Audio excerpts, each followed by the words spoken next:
I'm Erica Hollingsworth, and you're listening to the F1 podcast.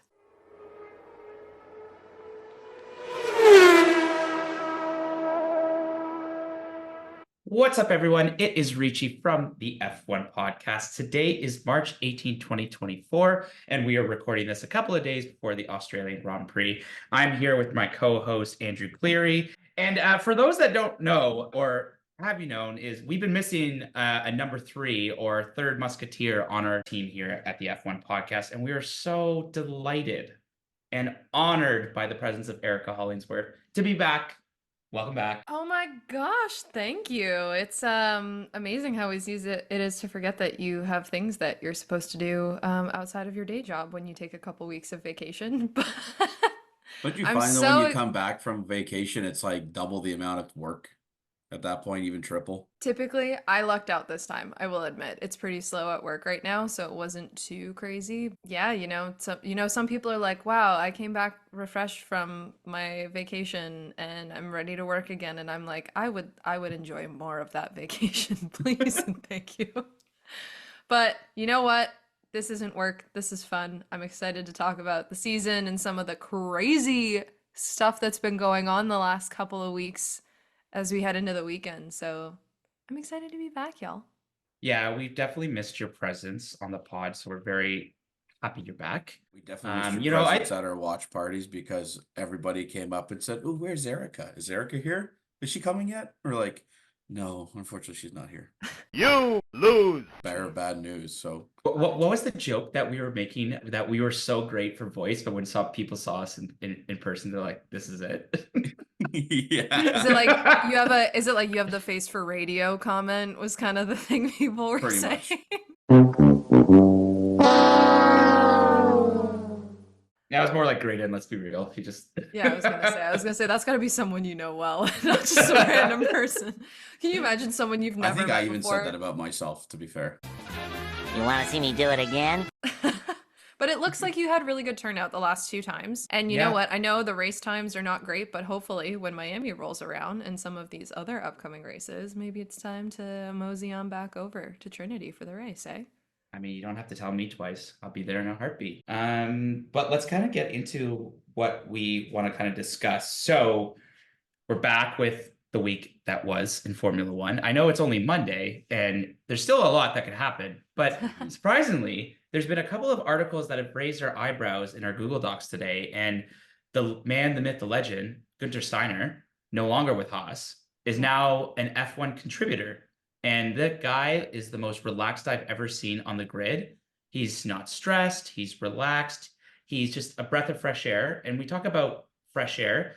Let's talk about Oliver Bearman, because he talked about in his column this week that this is why he signed him, and basically was honest and say, like, this is the driver that I want and who deserves a seat in 2025. Obviously, with Bearman going to Haas, they're very closely linked to Ferrari and stuff. So I think for a lot of folks, it wasn't shocking. But for someone, we've seen a lot of rookies or reserve drivers step up. Like we were all very impressed with Liam Lawson last year, filling in for Ricardo when his wrists and when he was out of commission. I think this just proves that there is a lot of young talent that unfortunately we haven't had a chance to see in the big leagues yet, because finishing P7 in your first race in a car you're not well acquainted with, that honestly going from an F2 car to any F1 car is a jump, nevertheless a Ferrari F1 car, was super impressive. Yeah, and that's why they need, even an 11th car in a grid that is, maybe it sounds crazy, but if F1 operated, say, an 11th car on the grid that showcased the young drivers coming in to get them experience, they put, say, two of the young drivers, like, previous F2 champions, whoever, right, onto that team. It's part of, like, quote unquote an expansion team in that way. I just think it would be good to have, because we have people that have exhausted their time in the sport.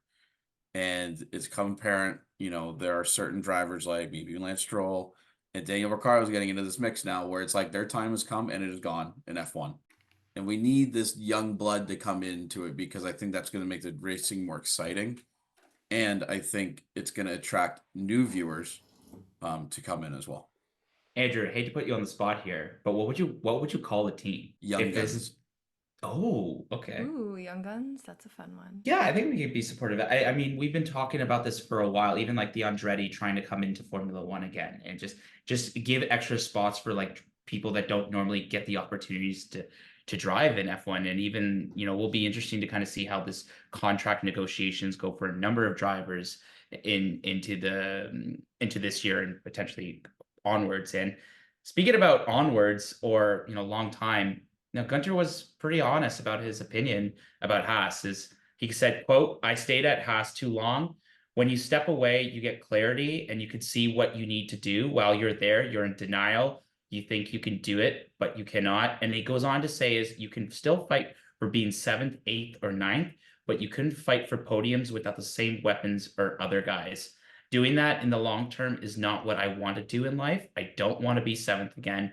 I've done that and I want to be able to fight to battle at the front. And honestly, Andrew and Erica, we've been talking about this for the longest time. It's like, even if you have a team that does not invest internally, like, and thinking of those drivers that have gone through those like terrible years when they didn't get any points, of like, you talk about the Haas 2019, the 2020, the 2021, and maybe a little bit of last year too, but like at what point, like do you at least he's admitted this.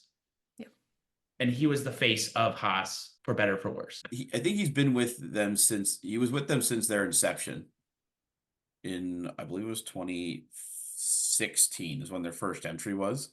Mm-hmm. And the problem because he goes out and cites how Red Bull and how Mercedes were able to go on like such long runs in terms of championships and how they were able to get better year after year. But the problem is that was in an era where there was no cost cap. Right? You could spend as much money as you wanted on your facilities, on your people, on your car, right? And that's how, when you have those coffers, that's how you're able to succeed in I know that the cost cap's coming in here, but when you already have the infrastructure to begin with to have like a pretty competitive car, it doesn't affect you. It's not going to affect you as much. Yeah, sure, it's going to bring the teams closer together, but unless you don't put a major investment into your infrastructure, or you continue to make major investments into your infrastructure, there's no way you're going to continue to be able to win. And with a team like Haas, who find ways to cut costs as opposed to invest in their facilities, there's no way you're going to be able to fight for podium. So it was just an unachievable goal that I think Gene kept going on Guenther for all of his time there at Haas. And honestly, I think this is a really good step for Guenther to get out of the sport in terms of being a team principal for a year.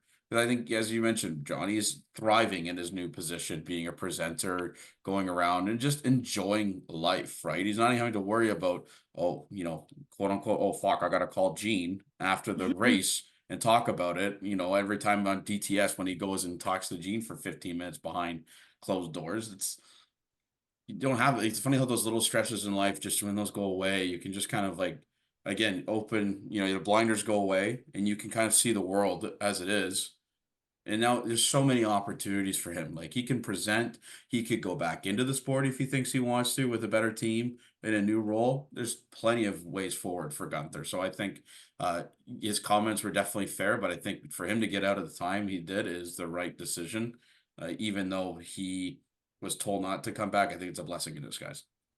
Yeah, you're hitting the nail on the head there. Like, you mentioned DTS, and you could just see it this time where Gunther's like, if we had a little bit more money to do X, Y, and Z, we could do it. And you can hear Gene on the other end of the line be like, no. Because as much as there's a cost cap era, they're not even close to the cost cap the same way a lot of the other teams are.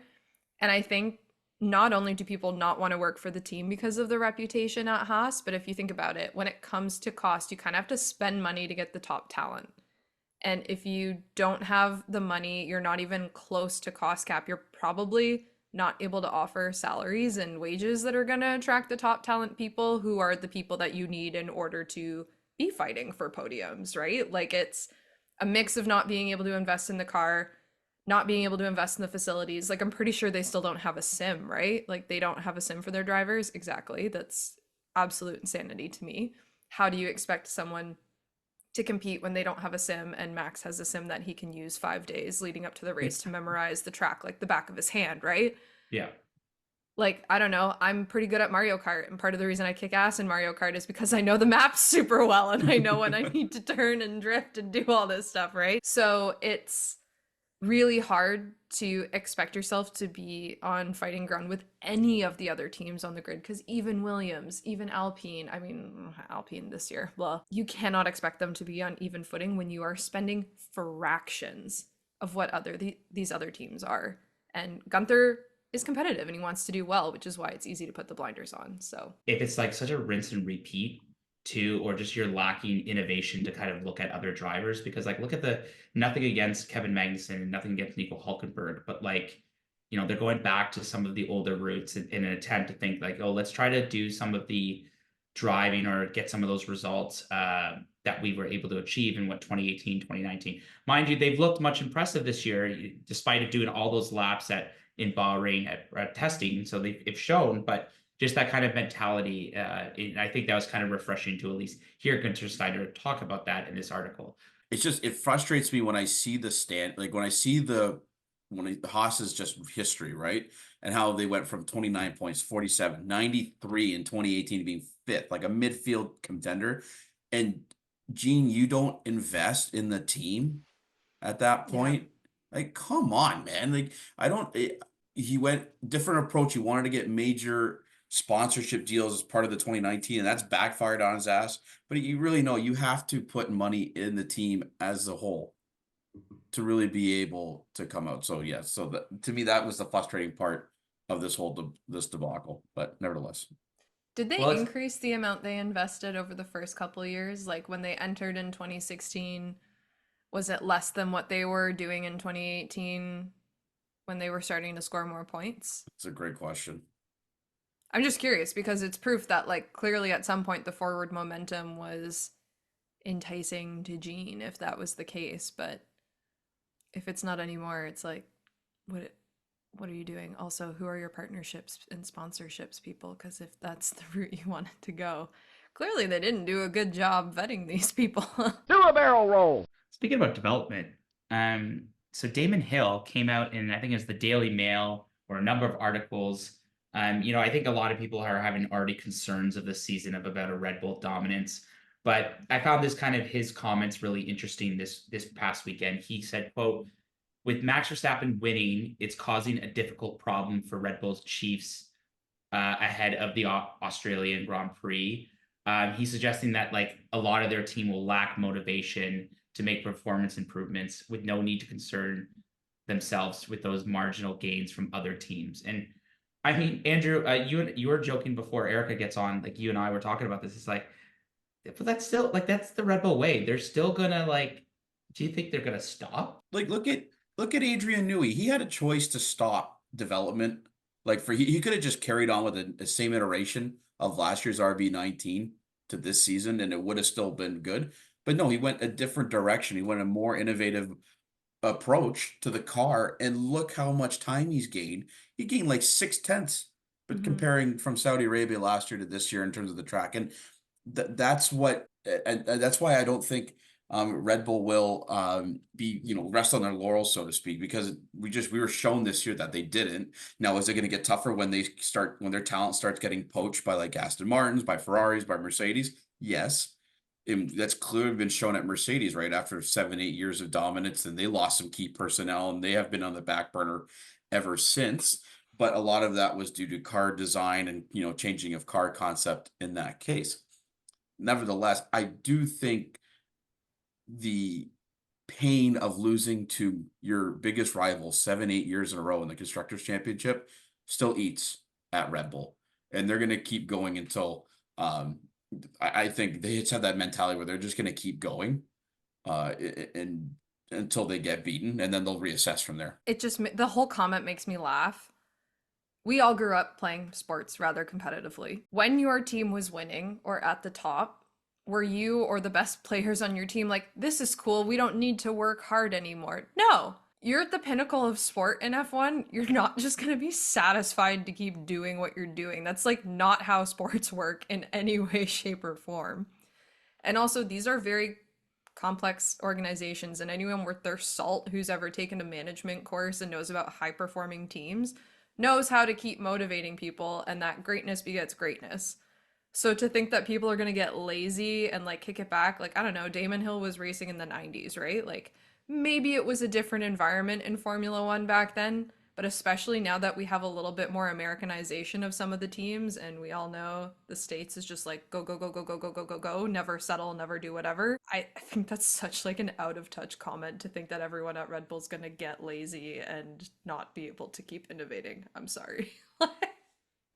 That's crazy to me. Go ahead, Andrew, because I need to think on this Well, one. I say because Red Bull's philosophy isn't just to win now; it's to just win and leave you in the dust while we're Yeah. doing this. And you can still see like Max.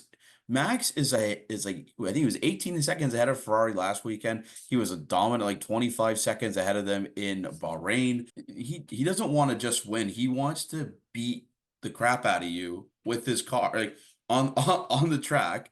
And so that when you're talking, when the podium, when he crosses the line, people can have a little bit of a coffee break before P2 comes around, right?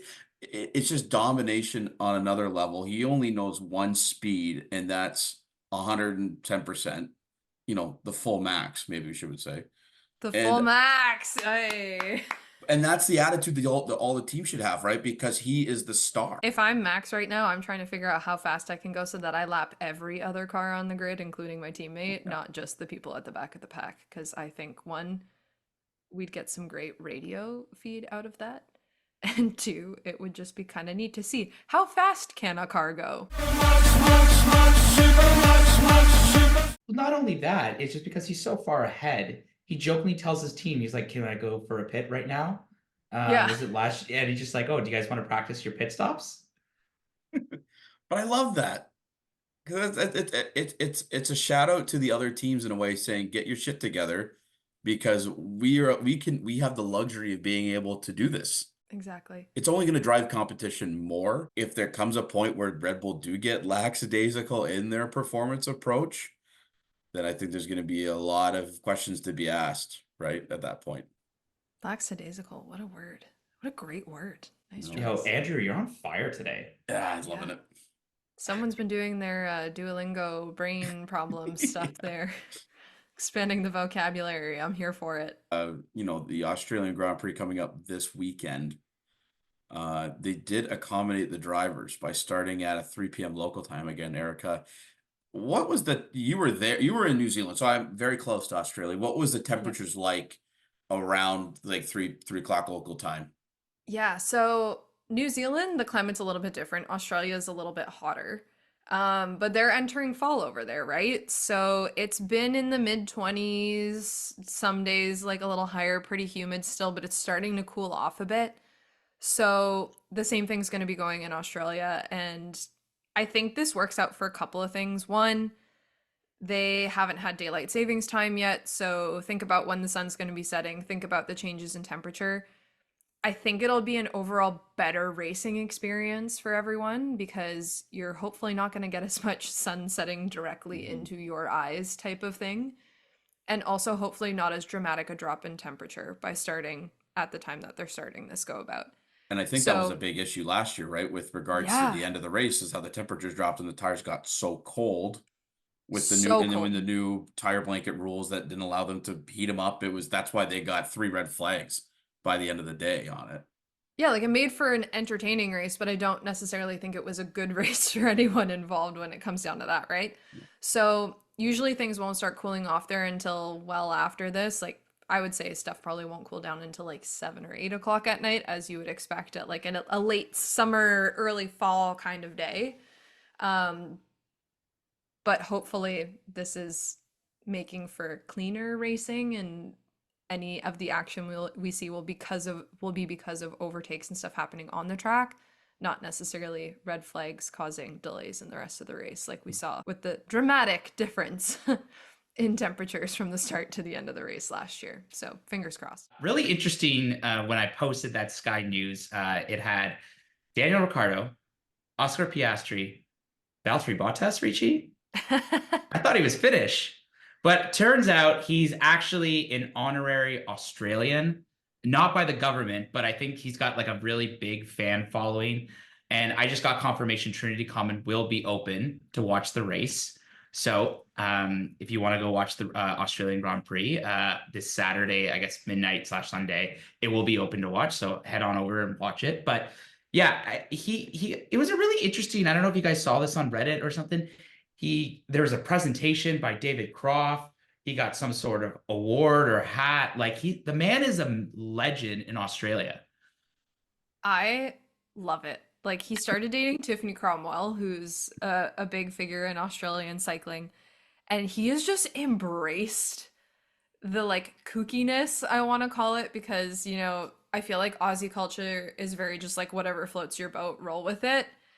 Like he got the mullet, he grew the mustache, he's vibing. He went like the bleach blonde hair, Yeah. right? I just he's Ricci's like playing with his hair at the back. He's got a nice little lettuce to make a nice salad later on going on over there. So but I think it's hilarious that not only has he embraced the culture and he plays it up, but the people there and the culture is embracing him, and it's this very fun kind of symbiotic mutual relationship going on there. So much of the focus is going into Australia would be on those two drivers, like the two Australian drivers going in, and now you have this like honorary citizen Valtteri Bottas. And I don't know if you saw this, but I do want to talk about Daniel Ricciardo and his headspace going into this weekend as his home race just for the last 2 weeks.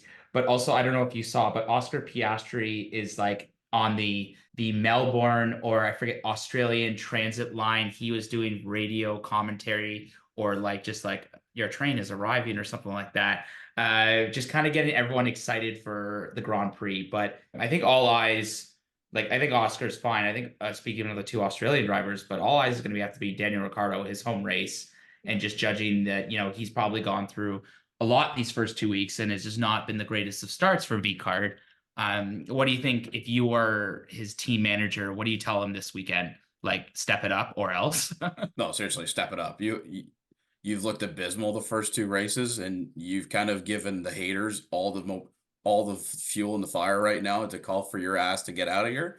You need to perform, because there was a lot of hype going into the season, but how you're, created from Red Bull. You've been a changed man since you've been to since you came back from McLaren.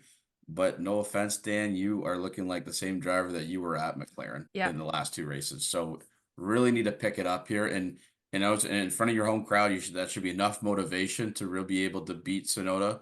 And you know what? Let's start challenging maybe for some points this weekend. Definitely. The pressure is going to start to be on. I think it's funny. I almost feel like we're approaching how people started to feel about De Vries this time last year.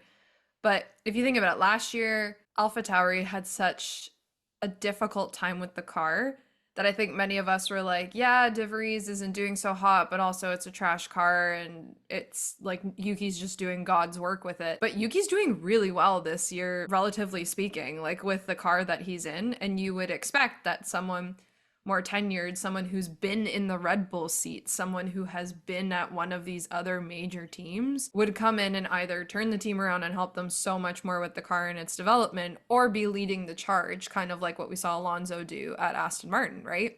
And so for the younger, less experienced driver to still be taking the charge in kind of that primary seat, I think raises a lot of questions to people, because there were expectations of Ricciardo joining the team mid-season last year. And I think that bar's only been elevated with the fact that he has the seat for the season so far this year. And I also think it helps because, like, if all the focus is on Daniel Ricciardo to have such a comeback, Yuki doesn't just has to do basically the bare minimum, or just go under the radar and just drive. And since all the focus is going to be on the other driver. Basically, that's it. Like, if Yuki, even if he got P10, people would be thrilled with Yuki, I think. But all eyes are on Ricciardo. There's so much more in terms of expectations for him, and we've all seen it. Everyone's like, he was miserable at McLaren, he's so much happier now that he's back with the Red Bull family. Like, all right, well, if he's happier with the Red Bull family and it's looking good, he should be performing better, right? And when you see pundits say that, despite what's gone on so far, that Ricciardo's going to be number 2 driver in Red Bull next season, I mean, Sergio Perez has outdone both Tsunoda and Ricciardo to say, why not I just keep my seat? Like, he's won P2. He's gone P2 in back-to-back races. What more can you ask for him? Because he's not going to win races with Max at the helm at this point. Max is going to go going for all these records. Like, if you finish P2 like every race, there's no way they can say you're not cut enough to fit in the seat. And to boot, half the reason why Ricardo left Red Bull in the first place is because he didn't want to be second fiddle to Max. And so, do we honestly think? I mean, I think Ricardo's been humbled enough over the last few years that he would accept it if the opportunity came up, and he would play his part in making sure that Max got the wins, if it means he's at least fighting for podiums. But do we honestly think that the team at Red Bull would let that happen? Because you got to know there's people who would be questioning how dedicated he would be to making that happen. So I honestly think if we're talking about who would take over for Checo, if Checo were out at the end of this season, I feel like of the two guys you've got driving that V-Carb RB car right now, Tsunoda's the more viable candidate, truly. Hot take, maybe. But Well, He's I only agree. 23. he's put in his, I know, and he's been racing for how long now? Like, the guy has done really well with a trash car over the last few years. Imagine what he could do with a better car. I actually think that, you know, he's a very talented driver and could We do might well. get to a Pierre Gasly situation where even though if he doesn't race for the top team, he's going to want to get out because he Yeah. just knows that then the ceiling has been reached in the Red Bull squad. So he wants to go to a team with a top contender, and when there's a seat open at Mercedes next season, so who knows? Ah, So speaking about Mercedes, they are working on some fundamental issues ahead of the weekend. Lewis Hamilton suggested that there needs to be big changes to the car, and we kind of did see some of them struggling. Some of that car being struggling the first two races of the weekend, but there's a lot of work going on with aerodynamics department, vehicle dynamics department, just saying we're trying to do some experimental things and it's like, I don't know, is Melbourne really a track you really want to try things out? I don't think it's really an easy circuit to do this. no. It's pretty fast paced, just like Jeddah. Yeah. And it's a street circuit too. So every little misbalance gets just heightened, right? With the tightness of the circuit. I think it's one of those things where unless they truly feel like the main focus of the car needs to be like maybe they're getting some readings where they're feeling the street circuits are where they're going to be doing the worst this year, so this is why they're like, you know what, we've got another street circuit here, let's just get it out of the way and do some of our testing now early in the season instead of waiting for later. Sure.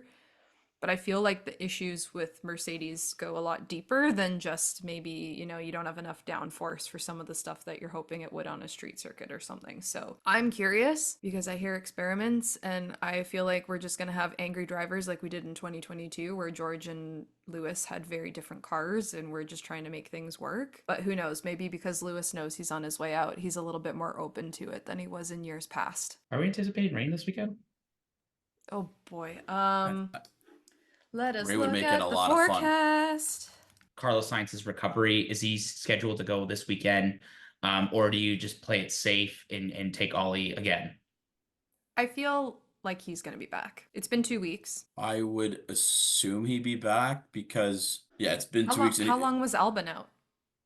I think he was back at the next race. Yeah, I feel like that's He was kind at of the track barometer, right? He was at the track the next day. If you see him walking around, though, he was in pain Oh, for walking sure. around But the fact that he was already at in the paddock was impressive. I just sit there and I'm like, oh my gosh, like I know that there's certain things you need to do in order to be discharged from a hospital, but I am terrified. In to know fairness, what's going he on needs for him. every race this year to prove for his Yeah. next year's seat. So Yeah. he don't want to be taking more time off than he needs to, I think, at this point. It's very Well, fair. and especially how Ferrari is closing in on Red Bull a little, not to a certain extreme, but have definitely been very impressive the first two races. And if he is in a car that can fight those two drivers at the best he can, like he's got to soak up every moment that he has in a seat. And wouldn't you want to beat the guy that got the contract extension for you and the Oh. guy that's taking over your seat in your final season with Ferrari? Absolutely. Right? Anyway, So who's the last driver to win the last two Ferrari Grand Prix in a Ferrari suit? Carlos Carlos Sainz. number 55. Yeah, honestly, like if I'm Sainz this year, I just want to take my thumb and squish everyone and just kind of grind them into the pavement a little bit. Especially, it was so sad when he got his P3 at the first race and no one was there to celebrate with him when he got out of the car. Some Like, team Ricci, disgusting that was behavior. so sad. So sad. So I'm kind of, if I'm Signs, I'm just having my big FU moment and kind of like running away afterward. But I will say I did loved how obvious it was that Ollie Bearman hasn't had all the PR training the rest of the guys in F1 have.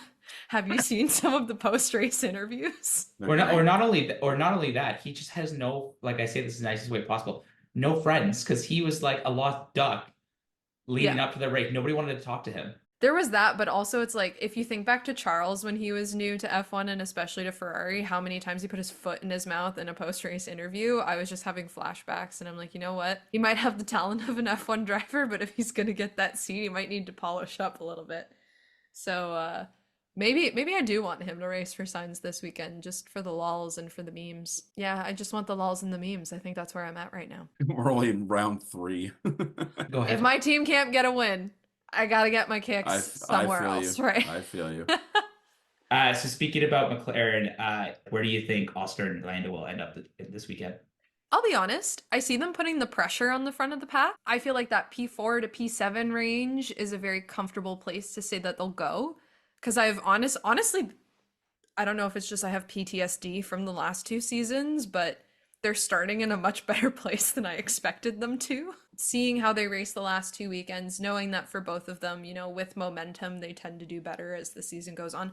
I'm hoping that P4 to P7 range is where they fall. I feel like that's a very good place to be if you're McLaren, and it's going to incentivize the team to do better, keep working towards some of the improvements that you'll roll out, give you that confidence that your concept for the car is moving in the right direction.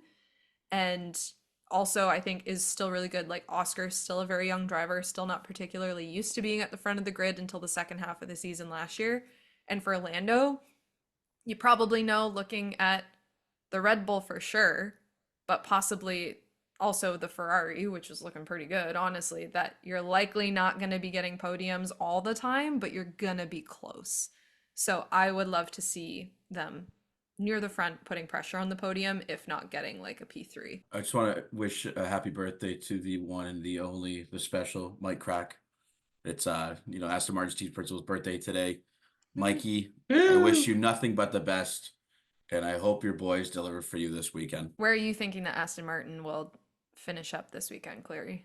I think Lance Stroll's probably going to be around 10th, 11th, 12th. And then I think Fernando's probably going to finish around P8, P9. I don't know how this car's going to perform in a street circuit outside of, like, they did well last week in Saudi Arabia, but that was very fast. I'm not like Melbourne has more of these slower corners involved in their street circuits, and that's where they kind of lose some time. It's tough on those types of corners for them to be able to perform. So we shall see. I think it's gonna be kind of like a mid result compared to like Bahrain and Jeddah. So I'll take like a Fernando Alonso P7, P8, and a Stroll P9. Double points late on. That's fine by me. I've already conceded the fact that we're probably gonna finish 5th in the constructors. So let's lock up as many points as possible now to do that. I'm gonna call for 2 Ferrari podiums. Oh, hot damn. I think it's plausible. Plausible?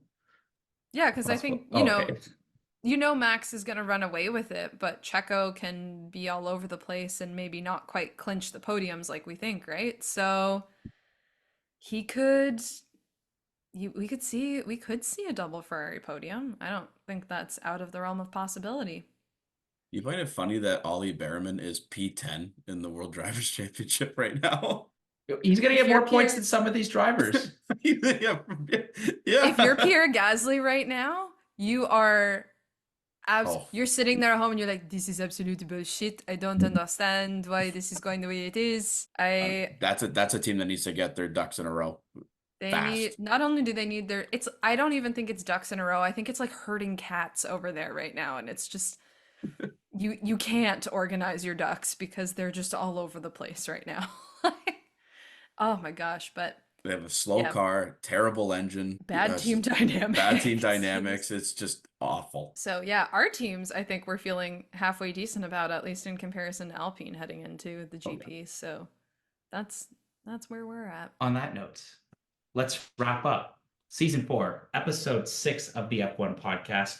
where we're going to go to the land of Down Under for the Australian Grand Prix this weekend. I am your co-host, Ricci, with Andrew, and as always, welcome back, Erica. The team is back, and we got a lot to talk about for the next couple of weeks. Andrew, would you like to do the honors and send us off? Go ahead. Welcome. Yes. Thank you, everybody, listening to season 4, episode 6 of the F1 podcast. I am Andrew Cleary, along with Jonathan Ricci and Erica Hollingsworth. Erica, it was fantastic to have you back. Thanks. I'm so glad to be back. Get ready for lots more unhinged commentary from me. And let's get ready for the Australian Grand Prix. Again, if you haven't checked us out on Instagram and TikTok, go do so right now, F1.podcast, as well as follow us on Apple Podcasts, Spotify, and YouTube for all great F1 content. We will come back to you after the land down under is done. And we'll see if Max can continue his winning streak and if Ricci's right about a double Ferrari podium. Take care, everybody. Have a great day.